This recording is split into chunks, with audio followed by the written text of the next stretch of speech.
الحمد لله وكفى وسلام على عباده الذين اصطفى أما بعد فأعوذ بالله من الشيطان الرجيم بسم الله الرحمن الرحيم قل لا أسألكم عليه أجرا إلا المودة في القربى آمنت بالله صدق الله المولانا العظيم وبلغنا رسوله النبي الأمين المتين الكريم ونحن على ذلك لمن الشاہدین والشاکرین والحمد للہ رب العالمین۔ آئیے سب سے پہلے نبی اور آل نبی کی بارگاہ میں درود پاک پڑھ لیں۔ اللہم صلی علی سیدنا و نبینا و مولانا محمد کما تحب و ترضى بأن تصلی علیہ صلاۃ و سلام علیک یا رسول اللہ صلی اللہ تعالی علیہ وآلہ وسلم۔ اللہ کے پیارے محبوب صلی اللہ تعالی علیہ وآلہ وسلم کی اہل بیت اطہار کی الفت اور محبت اس وقت تک کسی کو حاصل نہیں ہو سکتی جب تک کہ وہ شہدائے کربلا کی محبت کو حاصل نہ کر لیں۔ کیوں؟ بعض لوگوں کا یہ سوچنا ہوتا ہے اہل بیت سے تو محبت ہے، شہدائے کربلا کی محبت بھی اہل بیت کی محبت ہے۔ اور پہلے میں نے چند باتیں ذکر کی۔ سرکار مولا کائنات کی شہادت کے بعد سیدنا سرکار امام حسن رضی اللہ تعالی عنہ کو خلافت دی گئی۔ 6 ماہ کے بعد آپ نے خلافت سے ہاتھ اٹھا لیے اور خلافت چھوڑ دی۔ پھر اس کے بعد حضرت امیر معاویہ رضی اللہ تعالی عنہ کو خلافت ملی، اور میں یہ پہلے عرض کر چکا ہوں خلافت راشدہ سیدنا سرکار امام حسن کے اوپر آ کر ختم ہو جاتی ہے۔ اب ملوکیت ہے، اب بادشاہت ہے۔ اب یہاں سے یہ جو سلسلہ شروع ہوا، اب یہ جو سلسلہ شروع ہوا چلتا رہا، لیکن جو شرائط تھی امام حسن کی خلافت چھوڑنے کے لیے، ان شرائط میں ایک شرط یہ تھی کہ آپ کے بعد اگر کوئی خلیفہ مقرر ہوگا تو وہ ایسے ہی نہیں ہوگا، بلکہ سب کے مشورے سے اور جمہوری اعتبار سے ہوگا۔ یعنی کھلے لفظوں میں یہ سمجھیں کہ حضرت امام حسن کا صاف صاف یہ کہنا تھا کہ بھئی آپ کا بیٹا تخت نشین نہیں ہونے والا ہے، کوئی نہیں۔ کچھ وقت کے بعد حضرت امام حسن کی شہادت ہو جاتی ہے، اور یاد رکھیں حضرت امام حسن کو بھی ہم شہید مانتے ہیں۔ ہم جتنی محبت حضرت امام حسین سے کرتے ہیں اتنی ہی محبت حضرت امام حسن سے کرتے ہیں، کیونکہ اللہ کے نبی صلی اللہ علیہ وآلہ وسلم نے دونوں کے بارے میں فرمایا۔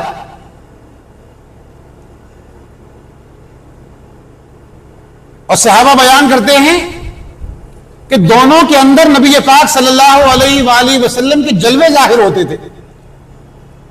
سر سے لے کر دھڑ تک سیدنا سرکار امام حسن رضی اللہ تعالی عنہ حضور کے مشابہ تھے، اور دھڑ سے لے کر قدم تک سیدنا سرکار امام حسین مشابہ تھے۔ اس کے اندر ایک اور لطیف نقطہ میں آپ کے سامنے بیان کر رہا ہوں جو بزرگان دین بیان فرماتے ہیں، یعنی سیدنا سرکار امام حسن کے اندر حضور کی جمالی صفت آئی تھی، اور سیدنا سرکار امام حسین کے اندر حضور کی جلالی شان آئی تھی۔ لہذا ہم سیدنا سرکار امام حسین سے بھی محبت کرتے ہیں، سیدنا سرکار امام حسن سے بھی محبت کرتے ہیں۔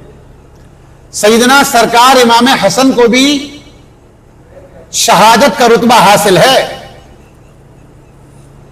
اب میں تفصیل میں اس موقع پہ جاؤں گا جب سیدنا سرکار امام حسن کی شہادت کا واقعہ آپ کے سامنے بیان کروں گا۔ ابھی میں یہ عرض کرتا چلوں کہ آپ کی شہادت ہو گئی، وقت آگے بڑھتا گیا، وہ تاریخ بھی آ گئی جس دن حضرت امیر معاویہ کا وصال ہوا۔ اب حضرت امیر معاویہ نے اپنے بیٹے یزید کے بارے میں وصیت کر دی کہ میرے بعد جو خلیفہ اور بادشاہ بنے گا وہ یزید بنے گا۔ اب اس میں بعض لوگ تو تیار تھے جنہوں نے مشورے دیے، اور بعض نے منع بھی کیا کہ آپ یہ فیصلہ نہ لیں، اس سے ماحول خراب ہوگا اور بگاڑ پیدا ہو سکتا ہے۔ المختصر یزید کو تخت نشین کر دیا گیا۔ اب یزید کی بیعت کا سلسلہ شروع ہوا، کچھ لوگوں نے بیعت لینا شروع کر دی۔ سیدنا سرکار امام حسین رضی اللہ تعالی عنہ مدینہ منورہ میں تھے، آپ نے صاف منع کر دیا کہ بھئی ہم اس کے بیعت نہیں لے سکتے، کیونکہ اس کے بارے میں مشہور تھا کہ اس کا فسق کھلا ہوا تھا، زانی وہ تھا، شرابی وہ تھا، جواری وہ تھا، اور بہت ساری چیزیں۔ اب سیدنا سرکار امام حسین کے اوپر زور ڈالا گیا کہ بھئی آپ بیعت لو، آپ نے منع کیا۔ میں بالکل مختصر انداز میں بیان کر رہا ہوں۔ آپ نے مدینہ شریف سے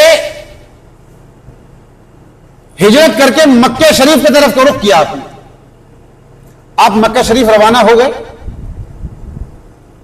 کئی مہینے آپ مکہ شریف رہے۔ اب وہاں پر خطوط آنا شروع ہوئے کوفے سے۔ ابھی جو کوفے سے خطوط آنا شروع ہوئے اس بات کے کہ آپ یہاں تشریف لے آئیے، ہم سب آپ کے ساتھ ہیں۔ 12,000 خطوط آئے۔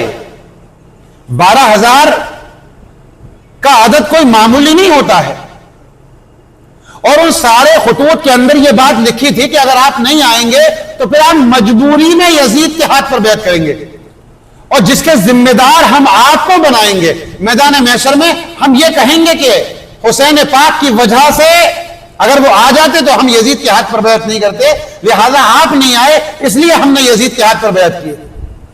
سیدنا سرکار امام حسین رضی اللہ تعالیٰ عنہ نے مشورہ کیا، جو اس وقت مکہ شریف کے اندر صحابہ تھے، کبار صحابہ تھے، بزرگ صحابہ تھے، تو انہوں نے اکثر نے یہ مشورہ دیا کہ آپ کوفہ نہ جائیں، کوفے والے وفادار نہیں ہوتے ہیں، آپ کے والد کے ساتھ، آپ کے بھائی کے ساتھ انہوں نے پہلے بھی غداریاں کی ہیں، آپ کوفے نہ جائیں۔ سیدنا سرکار حسین امام حسین نے وہ خطوط دکھائے کہ اس طریقے کی بات ہے، تو پھر لوگوں نے مشورہ یہ دیا کہ ایک کام کیجئے، آپ نہ جائیں، آپ اپنی طرف سے کسی کو قاصد بنا کے بھیج دیں وہاں کے ماحول کو سمجھنے کے لیے۔ آپ نے کہا یہ ٹھیک ہے۔ سیدنا مسلم بن عقیل جو حضرت علی کرم اللہ وجہ الکریم کے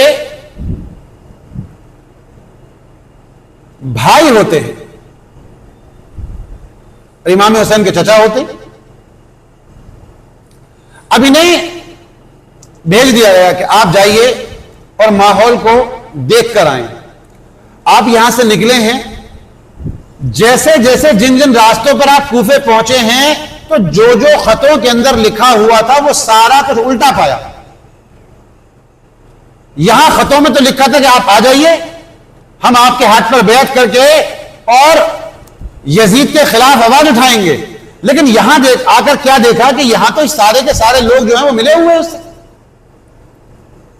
اب انہوں نے جواب میں خط لکھنا شروع کیے، لیکن وہ خط آپ تک پہنچنے سے پہلے ہی راستے میں بدل دیے جاتے تھے۔ حضرت مسلم بن عقیل خط میں کچھ اور لکھتے، لیکن جو خط امام حسین کے پاس پہنچتے وہ کچھ اور ہوتے۔ وہاں پر یہ خط پہنچتے کہ بھائی یہاں ماحول ٹھیک ہے، آپ آ جائیے۔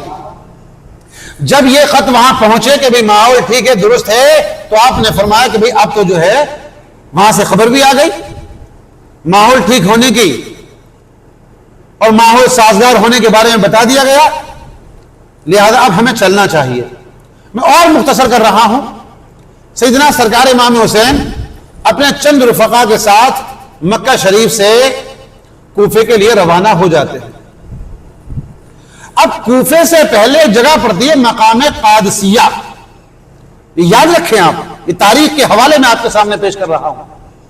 مقام قادسیہ جب پہنچے تو وہاں پر دیکھا کہ باقاعدہ طور پر گورنر کی طرف سے، ابن زیاد کی طرف سے فوج مقرر ہے، اور چھوٹی موٹی فوج نہیں، بڑی فوج جس کی تعداد تاریخ میں 4000 سے اوپر لکھی ہے. جب یہ فوج دیکھی تو آپ رکے، آپ نے فوج والے سے بات کی. عمرو بن سعد جو اس فوج کا ذمہ دار تھا، بات ہوئی، کہا اس طریقے سے ہمارے پاس خطوط آئے ہیں، ہمیں جانا ہے. آپ نے پھر وہاں 3 باتیں رکھی. آپ نے فرمایا کہ بھائی میں جنگ کرنے نہیں آیا ہوں، یہ فوج جو میرے سامنے کھڑی ہے میں جنگ کے لیے تھوڑی نہ آیا ہوں. 3 شرطیں آپ نے رکھی اور وہ شرطیں دھیان سے سنیں آپ ہمارا. پہلی شرط یہ کہ میں جہاں سے آیا ہوں مجھے وہاں جانے دیں، میرا کوئی کسی بات کا مطالبہ ہے ہی نہیں. دوسری شرط یہ کہ مجھے اسلامی ریاست کے جو بارڈرز ہوتے ہیں نا، جہاں فوجیں لگی ہوئی ہوتی ہیں، ان علاقوں پر مجھے اس فوج کے ساتھ بھیج دیں. میں وہاں پر کفار سے، مشرکین سے جنگ کرتے ہوئے شہید ہونا چاہتا ہوں. یہاں بھی دیکھیں سیدنا سرکار امام حسین کے ذہن میں کوئی یہ بات نہیں جو بعض لوگ کہتے ہیں جی حکومت کی طلب تھی آپ کو. اگر آپ کو حکومت کی طلب ہوتی تو آپ یہ الفاظ ہی نہیں بیان فرماتے. آپ نے تو اپنی شرائط کے اندر یہ بات لکھی اور کہی کہ بھائی میری شرط یہ ہے کہ یا تو جہاں سے آئے ہیں ہمیں وہاں جانے دو، یا پھر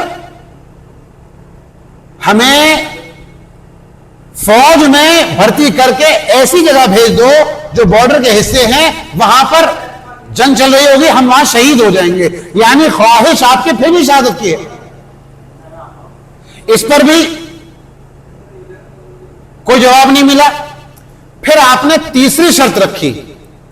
وہ شرط بھی آپ دھیان سے سنیں، بالکل توجہ میری طرف رکھیں. وہ شرط یہ رکھی کہ آپ ہمیں امیر شام کے پاس لے جائیں، یعنی یزید کے پاس لے جائیں، حاکم وقت کے پاس آپ لے جائیے. ہمارا مطالبہ جو کچھ بھی ہے اس سے ہے، جو کچھ معاملہ ہوگا، جو کچھ بات چیت ہوگی ہماری اس سے ہوگی. اب اس میں بھی بعض لوگ غلط افواہ پھیلاتے ہیں، کہتے ہیں جی سیدنا سرکار امام حسین نے یہ بھی کہا تھا کہ مجھے یزید کے پاس لے جاؤ، میں خود جا کر بیعت کر لوں گا. ایسا نہیں ہے. اگر امام حسین کو بیعت ہی کرنی ہوتی تو پہلے ہی کر لیتے. بیعت کا تو کوئی مطلب ہی نہیں تھا. تینوں شرطیں جب رکھ دی گئیں وہ تیار نہیں ہوئی. آپ نے اپنا سفر جاری رکھا اور سفر جاری رکھے. اب یہ فوج کو پیچھے لگا دیا گیا. بہرحال آپ کربلا پہنچ گئے. میں مختصر انداز میں اور شارٹ کر رہا ہوں اور مختصر کر رہا ہوں. یہاں آ کر جو واقعات آپ کے سامنے بیان کیے جاتے ہیں کہ آپ کو کے اوپر ظلم کیے گئے، بچوں کے اوپر، بیویوں کے اوپر. ابھی آمنے سامنے کی جنگ نہیں ہوئی ہے. اس سے پہلے بھی جسے پانی بند کر دینا، پانی کی روک لگا دینا، نہر فرات کے اوپر پانی بالکل بند کر دیا گیا صرف اس وجہ سے کہ حسین ہار جائیں، حسین ہمت توڑ دیں. لیکن وہ یہ بھول رہے تھے کہ حسین وہ ہے کہ جس نے نبی کی زبان مبارک کو چوسا ہے. حسین کی ذات پاک وہ ہے کہ جس نے نبی کی زبان مبارک سے جو سیرابی حاصل کی ہے، اسے نہر فرات کی ضرورت نہیں، اس پانی کی ضرورت نہیں ہے. نبی کا نبی نے جو حسین کو عزم مصمم دیا، بچپنے سے ہی مضبوطی دی، طاقت و قوت دی، ہمت دی، استقامت دی، وہ ایسی نہیں تھی کہ حسین ایسی کسی بات سے ٹوٹ جائیں، نہیں،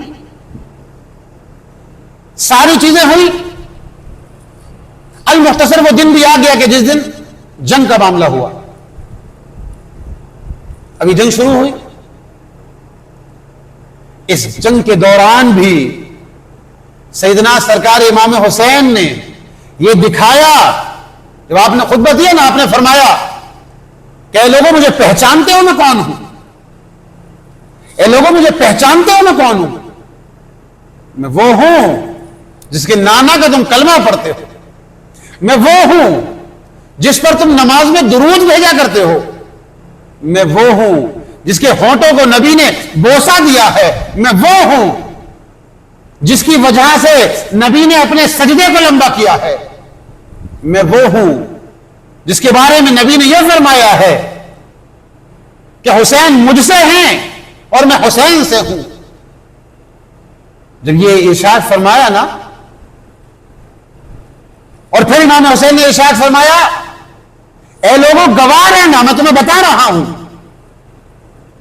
میدان محشر میں کوئی یہ نہ کہے کہ ہمیں معلوم نہیں تھا۔ لہذا اس خطبے کو سن کر ایک شخص یزید کے لشکر سے ادھر آ گیا اور یہ دکھا دیا، یہ سبق بھی دے دیا کہ مرنے سے پہلے بھی اگر آپ اپنی غلطی کو سدھار لیتے ہو تو پھر آپ کا حشر بھی اچھے لوگوں کے اندر ہی ہوگا۔ وہ جو شخص تھوڑی دیر پہلے مستحق نار تھا، امام حسین کے خطبے کے بعد اب وہ مستحق جنت ہو چکا ہے، یعنی حضرت حر تھوڑی دیر پہلے اس لشکر کے اندر شامل کہ جس لشکر کا انجام جہنم ہے، خطبے کے بعد اب وہ اس لشکر میں آ گئے، اور آنے کے بعد دنیا کے سامنے یہ بات بتا دی کہ جب تک پہچانا نہیں تھا، جب تک الگ بات ہے، لیکن پہچان ہونے کے بعد ایسا نہیں ہو سکتا کہ اب ہم حسین کے خلاف جائیں۔ اور حضرات میں یہیں سے ایک پیغام اور دینا چاہ رہا ہوں آپ حضرات کو، وہ تو یزید کے لشکر میں شامل تھے، آج یزید کا لشکر بھی نہیں ہے، اس کے باوجود بھی بہت سارے لوگ ایسے ہیں جو آج بھی معاذ اللہ ثم معاذ اللہ امام حسین کو باغی کہتے ہیں اور یزید کو حق پر کہتے ہیں۔ اب بھی کہیے معاذ اللہ۔ اب یہاں یہ جنگ کے معاملات ہوئے، میں اس تفصیل میں نہیں جا رہا ہوں کہ کس طرح سے علی اصغر کی شہادت ہوئی، کس طرح سے علی اکبر کی شہادت ہوئی، کس طرح سے امام قاسم کی شہادت ہوئی۔ اگر میں ایک ایک واقعے کو بیان کروں تو بہت لمبا وقت چاہیے مجھے۔ المختصر یہ ہوا کہ سیدنا سرکار امام حسین رضی اللہ تعالی عنہ کی شہادت واقع ہو گئی۔ وہ شبر لعین، وہ خولی کیا جن کی نسلوں کا پتہ نہیں، ان لوگوں نے یہ کام کو انجام دیا۔ امام حسین رضی اللہ تعالی عنہ کے سر اقدس کو جسم اطہر سے الگ کیا۔ اب یہاں آپ حضرات تھوڑا سا بردباری سے کام لیں۔ شہادت ہو گئی، جھگڑا کیا تھا؟ بیعت لینے کا، اور تو کوئی جھگڑا تھا نہیں ظاہر میں۔ شہادت واقع ہو گئی، لیکن اس کے بعد کیا ہوا ہے اس کے بعد کیا ہوا اس بات پر بھی غور کریں آپ کے سر مبارک کو نیزے کے اوپر اچھالا جا رہا ہے، اس سر مبارک کی توہین کی جا رہی ہے۔ جو لوگ خیمے میں بچے تھے، مردوں میں صرف جناب عابد بیمار، سید سجاد، حضرت امام زین العابدین باقی، ان کو بیڑیوں میں جکڑ کر کس کس انداز سے اس کے بعد بھی اب انہیں یزید کے دربار میں لایا جا رہا ہے۔ اور حضرات اس درمیان بہت ساری گفتگو ہے، ابھی چونکہ وقت کم ہے۔ یزید کے دربار میں سر امام حسین کو لے کر پہنچے لوگ جشن مناتے ہوئے پہنچے ہیں، اور آسان لفظوں میں سمجھا دوں، ڈھول بجاتے ہوئے پہنچے ہیں، تاشے بجاتے ہوئے پہنچے ہیں۔ اب آپ یہ بتائیں کہ یہ جو ڈھول بج رہے تھے، یہ جو تاشے بج رہے تھے، یہ جو ناچ گانے ہو رہے تھے، یہ جو جشن من رہا تھا، ہمیشہ یاد رکھیں جشن جو منتا ہے وہ خوشی میں منتا ہے۔